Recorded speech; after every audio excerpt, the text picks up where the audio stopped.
Hiya. Yeah, Hi, sorry, Neelam. I'm just sorting out my technology. I understand. How are you Um, doing? yeah, good, thank you. How are you? Great, thank you. Welcome. Thank you very much. So I work for a direct-to-consumer brand within the Assurant group Mhm. called Protect Your Bubble. So we're about 14 years old, and we're a specialist gadget insurance company. So insuring your phone and your tech, which is obviously great because we have so much tech nowadays, and we're like we can't be lost. We'll be lost without it.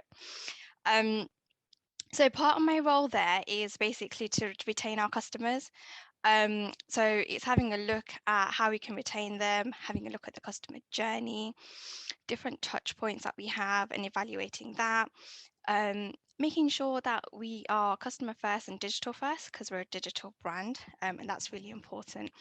Um, and one of the other areas I also have a look at is our regulatory communications. So working within the financial services, there's lots of jargon within there. So it's just making sure that our communications are toned correctly to our customers, um, the right tone of voice, all that good stuff, which I guess as customers we take as granted that the brand should know what they're doing.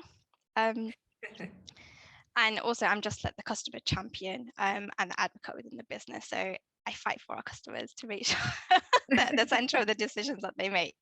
But my background is customer relationship marketing, which is I'm passionate about, loyalty and retention, and that's kind of my space. And I've kind of been in that for the last 10 years. So Mhm. so yeah, it's exciting. Excellent, thank you. So can you talk about, as a woman in marketing who's been doing this for the last decade or so, can you talk Yeah. about what strategies you have used to gain success in your career? Yeah, so I kind of have a look at in terms of what your goals and objectives are and what your vision is. That's really important. I think when you first start early in your career, you've got the world's your oyster and you kind of don't know where to go. But I guess sometimes having like yearly reviews of what you want to do, what you want to achieve that year, um, Mhm. and that's really important and also has helped me in terms of to move on within my career, in terms of areas that I need to focus on, etc. So, it's really important to have a career path, um, and it's fine to deviate from it. And that's really important. I think, we all know our life changes so much, and it's just making sure that we go on it doesn't matter, it's a path, it can change. So as long as you've got a career path that you're working on and you're convenient that you're okay to deviate from, um, that's really important. Another one that I thought I wish I'd known early on in my career was networking. Networking is so important. Um, when you try to network with different people within your industry, whether it's in marketing or different channels, also outside of different areas, you get to learn and develop, and you can share ideas. But at the same time, it's great to build that network. There's loads of networks on social media for forums, etc. Like women in marketing and women in email, for example, is some as well. And it's just another forum for you to like ask questions, to help, to get some guidance. But at the same time, you'll see what everyone else is writing, what challenges that they have, and you can associate with them. Especially if you work quite a lot on your own, or you've got a small team and you're not in part of a big marketing team, because that's not how most marketing is done nowadays. We're quite small and compact teams now. So I think that's really helpful and has helped me within my career in terms of um, some of the challenges that I have had in my career in terms of like where to go for career progression, but at the same time of um, for example, working in CRM, there's always challenges within data. So it's nice to just share ideas and challenges that you have, that others also have the same challenges within their business. It's just slightly different, but you can share strategies and ideas and how you overcame them together, which is nicer. Um, and the other thing I think is also really important in terms of gaining success is having a mentor. So it could be one mentor, it could be multiple mentors, it could be internal in your organization, or it could be external.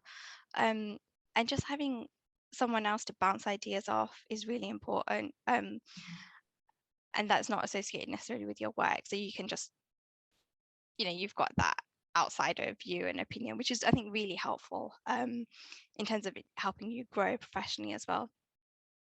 Absolutely. I agree with that. I love what you were saying about the career path, not necessarily having to be a straight trajectory. I've sometimes heard people say the new term I've been hearing a lot is, a career is a jungle gym, and you're moving, can be throughout in different corners and exploring different parts of your skill set and your, the work that you like to do that makes you feel challenged and feel excited and passionate. And then this other part when you're talking about networking, which I think is so key, for anybody in any career, but definitely women in marketing, it is special. And nowadays with the pandemic where, we're all working from home and things are on Zoom. And as you mentioned, marketing teams consolidating and getting smaller. So it's interesting how that is your way to get noticed, because sometimes if you're just kind of working alone and there's only two people, not everyone is observing everything that you're doing. And so, for career growth and for career trajectory, it's a great opportunity. Have you noticed with the pandemic, how has networking changed for you, and what have you done to, like, what challenges has it presented? And then what have you done to overcome those? I guess a challenge for me is pre-pandemic, I used to go to loads of events in London, and that used to be my opportunity to network. But since post-pandemic, I haven't had the opportunity to do that. So for me, I'm still working out what networking means, if that makes sense, in the new virtual world. I've got a few ideas that I'd like to do and pursue, like, being a bit more vocal on LinkedIn, for example, and showing my ideas and thoughts. But what I have found is finding out forums of women of marketing, or moms in marketing, for example, and flexible working groups. All that type of stuff has helped me in terms of some of my challenge that I've had. So and that's made it a little bit more easier. So in terms of normal networking, how we always used to go to events, etc., I'd be interested to see how the next year pans out for that, because I think they've been you can do it on Zoom, which is absolutely great, but it's really difficult when you're in a room full of like 20, 30 people to be on Zoom and then have a voice in a conversation. I found that quite hard. So I'd be interested. I would love to go back to networking in the traditional form, but I've had a look at different mentor programs that there are out there, and just having one-off sessions, etc., and just gets you a different perspective on your career goals and paths, etc. But I'd be interested to see how networking changes nowadays, going forward, especially now things are opening up, whether everyone goes back to the traditional networking ways or whether we find a halfway house.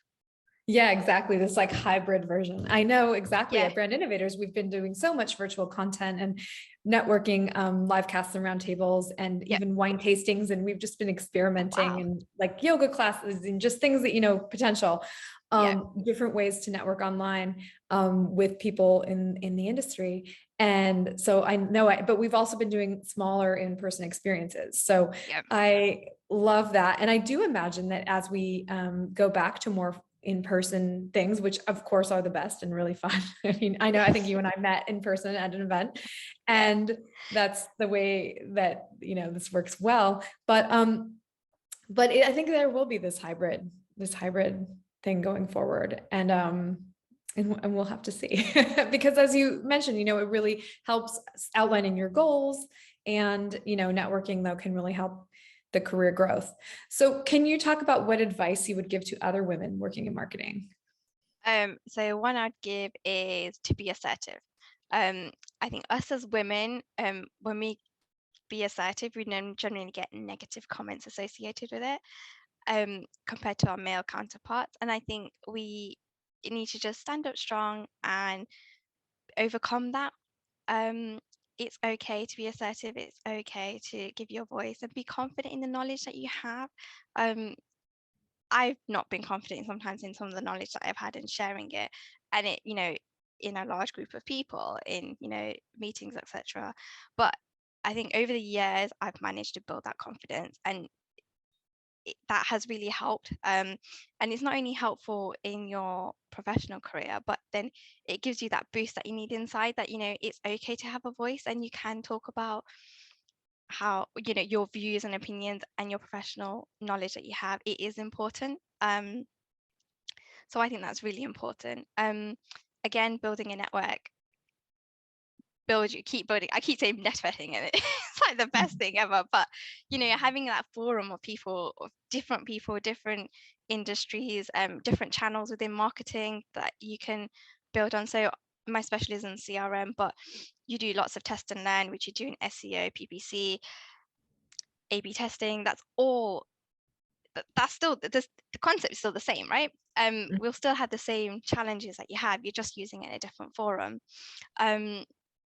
Which is really important. And I guess also, don't be afraid to fail. I've kind of been in that situation in the past where I've always thought every campaign needs to be perfect. It needs to be the best thing that you can send out. But does it really? You really need to think about, okay, right, innovation, agile working, can we do lots of test and learn and start developing results, for example? And if it doesn't work, that's okay. We can go back to the drawing board. We can have a look. We've got results now to have a look at why it didn't fail or why it didn't work. And we can go back to the business with the strategy of what to do next, and how to overcome that challenge. So you've learned something as well. So failing isn't, or being afraid to fail isn't being wrong. You've learned from it and you've grown from it. And I think over the years, we generally try to be perfect, and there's no such thing as perfect. We're humans.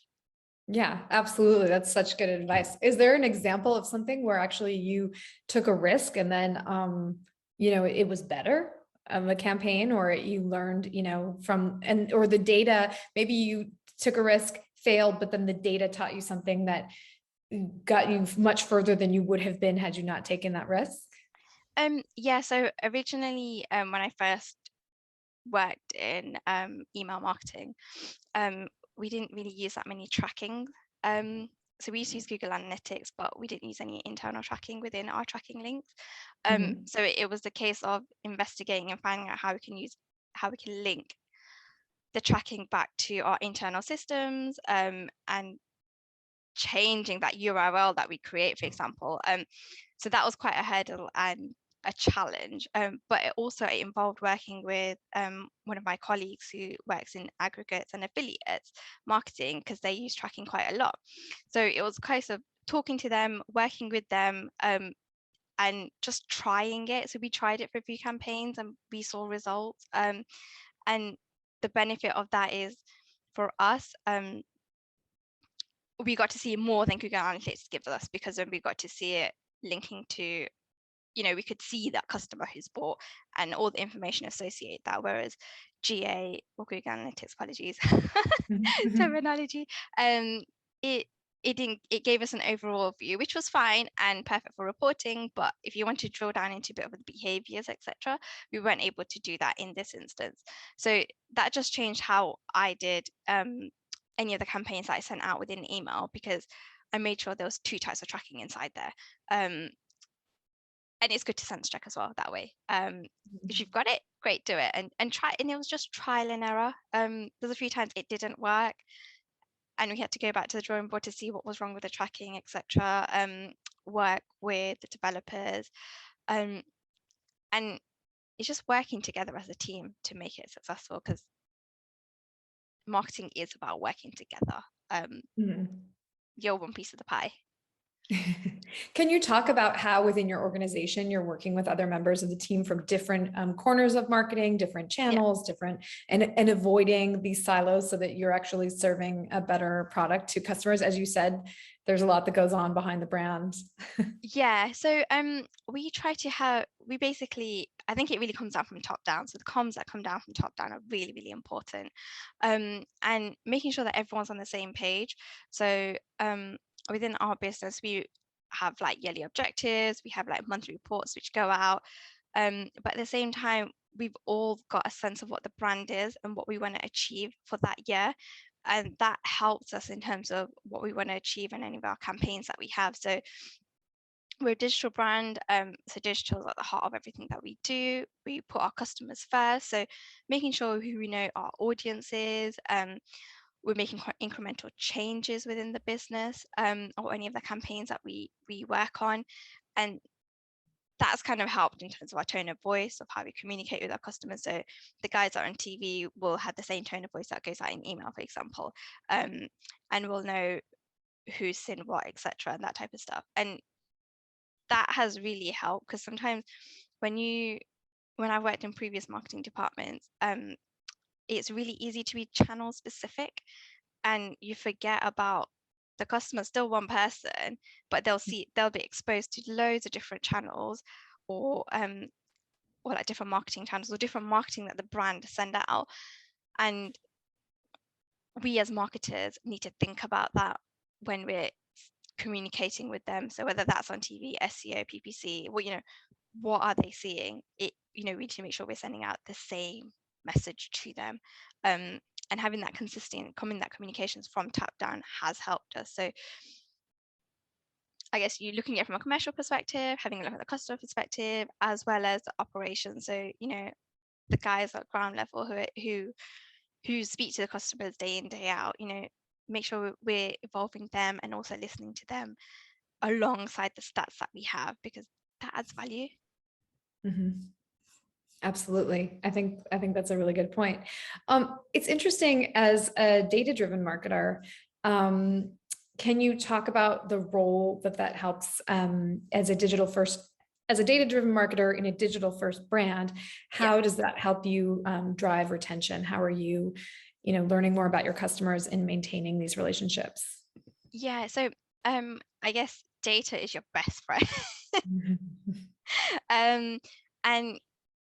And you need to do the analysis to see what the data is telling you and the story that it tells. So, having slice and dicing it in different ways. And that's where it really helps, having a really good analytic team, and models, etc. So profiling your data, having a look at behaviors, what are the traits and trends and that are coming out from that data that you have. So I think in marketing, you can get really bogged down with like too much data. So sometimes you might have to take a step back and, have a look at a small section of the data, or an area that you want to focus on, and then use that to help form your customer journey, for example, and improving that and how you can improve retention. So how frequently does a customer engage with the business? Do they open emails? Do they open where are they on the PPC display and or SEO, etc.? Or how are they interacting with the brand on social? So I think we need to have a look at how the customer is interacting and what data we do have for that customer to determine how we're going to retain them, and what trends you have for the business. So I guess knowing your products and services are really important, and how your customers behave. So are there any drop-off points, etc.? Little things like that, like call to actions, how they respond to discount codes, or all that good, exciting stuff. And I think more than anything else, I think it's about doing incremental changes and improvements, because then you can learn from that as you go along, because I guess retention is a long-term game. So you might do something, it might take a while for you to get the results, but that's absolutely fine. But as long as you are continuously learning and developing and making changes, that's what's really important. That's what I found really important. Absolutely. And I imagine you're aligning the specific points of data that you're looking at is to align with what the business goal is and what the long-term impact is. Yeah, and commercials. And I think that's one of the really important points, is even though you're looking at data, don't forget the commercials. Also, don't forget the customer at the same time. So it's making sure we've got a balance between the two. So if you've got a drop off at a certain point in your funnel, in your customer journey, have a look at why it's dropping off. Or are the agents, in our cases, are they calling at the contact center, for example, and completing the journey that way? sometimes might just be thinking outside the box and reaching out to different parts of the business to complete that picture, to find out what's going on. Absolutely. That makes so much sense. So it's interesting to me, and I actually just thought of the question from one of the last sessions that they were talking about was Valma has had a career very much in tech, and you have as well, working on the tech side and the data side of brands. And I'm wondering what your experience has been like as a woman in those roles. And are you often the only woman in the room with other men? I know we talked about how in marketing there are a lot of women, but maybe in the tech side there's less. And like, what is your experience of that? And so generally I think I've noticed that there's very few senior leaders within marketing that are women, and I think it's sometimes quite difficult to get up to those high level roles, I guess. But it has been challenging. But I guess where I've overcome those challenges of being like the woman within that room, for example, is knowledge. And I think that's really important in terms of what knowledge you have of the area, and speaking and networking with other women, because when you have some challenges or you have difficult conversations, you might not know. I'm in situations, but I haven't known how to deal with it the best I could, and it's easier just to go into your shell, which way then you don't portray your voice or your value, your what you're trying to communicate very well. And I found that reaching out to women within forums has really helped me. One, to bridge that knowledge gap of how to articulate yourself in those conversations and in those environments, but also the fact that it's not just, I'm not the only woman within the UK that feels like this. It's a global, it's all women within technology, and we're all in a similar situation, so we can share and help and support each other. And I think that's really helped. But it is been hard. Like, you have to be confident enough to reach out to someone and say, I need some help. Can someone please give me some guidance? And that's a learning in itself. Absolutely. I love that example, because there's so many resources available, but you really have to make that decision to reach out. Yeah, because you can read loads of guidance and advice on the internet. There's so much there. But sometimes just putting it onto a forum and having loads of women, in this case, like respond back, it's, you get this sort of different perspective. But at the same time, it's specific advice for what the situation that you are in, for example, or you have been in similar sort of thing. So I think that's been really nice. And that's the power of the internet and technology, that our world is so much smaller now. It doesn't matter. You can be in America, you can be in Australia, and we're still facing the similar challenges, but we can all work together collectively to strengthen our place in the business and within tech. Absolutely. Yeah, the community building and social networking is just incredible. Yeah, definitely. It's so great. I was thinking that someone, and what you were saying, sometimes being in that room and feeling that challenge. I was interviewing someone the other day, and she's put it so succinctly. She said, well, remember, there's a reason that you're there. Somebody invited you to this meeting, somebody gave you this role because you have this expertise. You are the data driven marketer who has this expertise, and you're there. Now, sometimes as that data driven marketer, you have the data to deliver bad news. That's unfortunately the thing you have to do at work that day. But, they've hired you to do that. And by doing that, you can help solve the business challenges, because admitting that there is a problem or admitting that there is a challenge is probably the first step to like overcoming, like, okay, how do we get more subscribers? How do we increase our customers? How do we, increase drop off, instead of, we've been acquiring all these new customers, but the retention isn't there, the loyalty. And so it is important, I think, that memory that, you're doing your job. Yeah. And it comes back to being confident within that environment.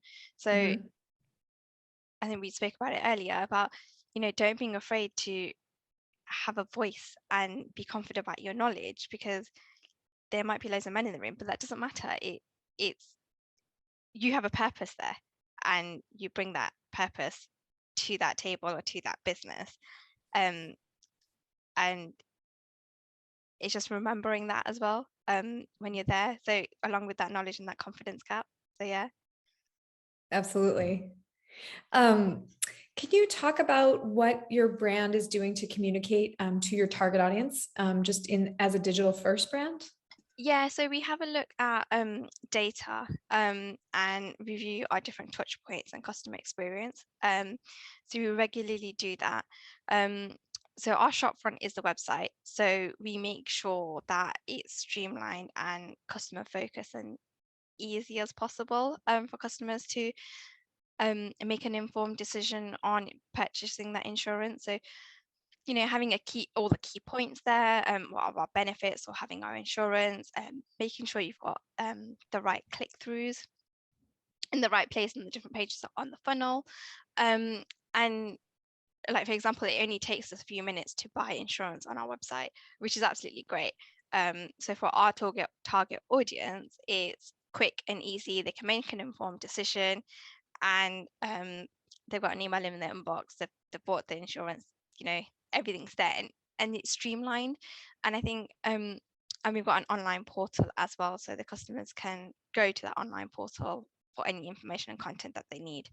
I think when it comes to being digital first, what I'd recommend is, understanding your products and services of what your goals are. So in this instance, for us, being in financial services, it's really easy to have lots of jargon there and make the product really complicated. So we've tried to simplify it for our target audience, so they can make a quick, informed decision about what they want to do. But at the same time, just being smart with your communications is really important. And I think that's also helped us, and work within your constraints. So every brand will want to be digital first, but remember there are always constraints because we all have legacy systems that we work with. So working within those parameters is, and making sure you achieve results is also important. So I think it's getting a balance, but yeah, being digital first, it is great, but it's also quite challenging at the same time. Right, because you have to do the work. I mean, you have to. Yeah, and persuade and influence change. And Assurant is a really big business, so Assurant has its own ways of doing things. So it's just adapting to the environment that you work in. I think that's really important. So especially because we're quite a young brand. And I think I can probably say that about loads of different brands that want to be digital first, and it's quite difficult with legacy systems behind them, but it's finding out little ways to make that work. So the customer basically sees a seamless customer view and experience, but we've got lots of hard work happening in the background. Yeah, absolutely. And I think it's great that you make the point as you're digital first. So probably attracting younger audiences, and for insurance, which isn't necessarily the most exciting category, but is a useful category. And so by creating language around it, can you talk a little bit about how you try to make it, fun or at least informative, so that your clients aren't just like stuck in the weeds of jargon and already not feeling it's not the exciting thing they want to be doing, like booking their vacation, but still something they know they have to do. So making that process, digestible and enjoyable at least. Yeah, so we have like key points that for example, price point is something that we use. What we insure, so loss, theft, accidental damage, and just have key points on the website. So bullet pointed, that's helped. But at the same time, using icons. For example, theft, we've got an icon for theft, fire and theft that we've got, fire and accidental damage that we've got.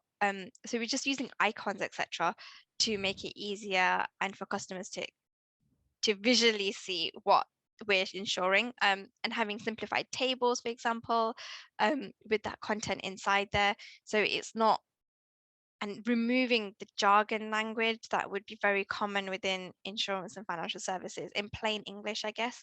So, a 10-year-old can still read it and understand it, and, they'll understand the grasp of what we're trying to say. And it's simplifying it to make it easier for someone to read. So, anyone can buy that insurance product, and they'll understand that they're making an informed decision. And making sure all our comms, which we do, is consistent. So our website, it will be similar to our website. So we use the same terminology. So that repetition is really important as well. So you might read it on our website, you'll read it in your T's and C's. Once you get it, you'll get it in your confirmation email, you'll get it on your renewal email. So that repetition, once they'll know what they'll know what we insure, and they'll have a good idea of what they're getting as well. And that's really important, consistency in language and tone of voice. And that makes it easier, and customers are more likely to engage with the brand that way as well, because you're setting the ground. The worst thing I've seen is, when you read something and have to reread it again and reread it again. I'm just like, I'm still not very clear, and that makes it difficult. So yeah, I guess tone of voice is really important, and I guess this comes back to when we working as a brand and within marketing, we've all got the same views of who our customer is, what our aims and objectives are, and what our brand stands for, and that's embedded into the tone of voice and how we communicate with our customers and what they see from us, because it's who we are, I guess.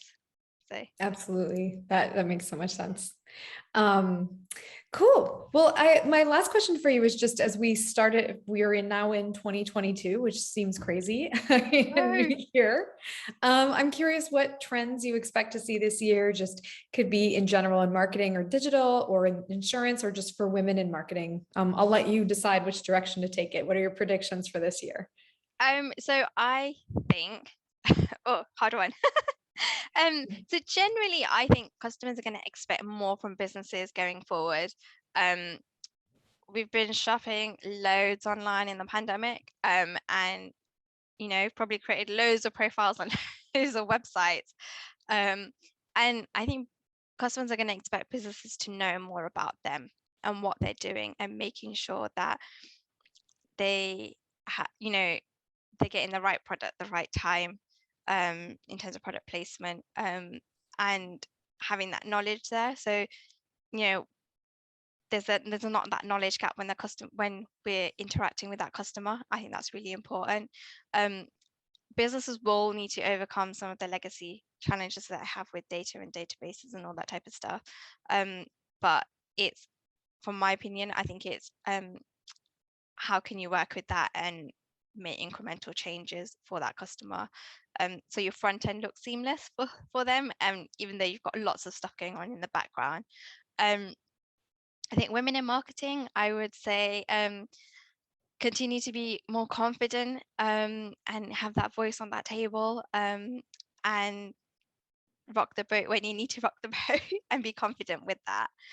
And I think as a result of the pandemic, I think it's great that in 2022 that there's so much more about flexible working and having that work-life balance, and I think that is great. So we can, as women, we can still have a career and we can still have our family life, etc. And those two are still equally as important. So I think that's, I guess, my few points that I have for 2022. Wonderful. Thank you so much. I appreciate those. And I definitely hear that. And think there is this more balance coming out of the pandemic. Yeah. As we've had these last 2 years in each other's homes, Yep. hearing the dog bark or the baby cry or whatever. And it is this like compassion that's coming, as part of the workplace. And I'm curious where that will go, but I definitely think that there's more understanding and more flexibility because, we're here, we're getting the job done, and showing up and doing our work, and that these other things are not, holding anything back. Yeah. If anything, we're getting to know each other more at work on deeper levels as, as friends and as communities, and, knowing each other more than just like, oh, this person's really smart about data, or this person's really smart about, brand campaigns and writing the copy for that. And so it's great to have this more dynamic view of our coworkers. Yeah, definitely.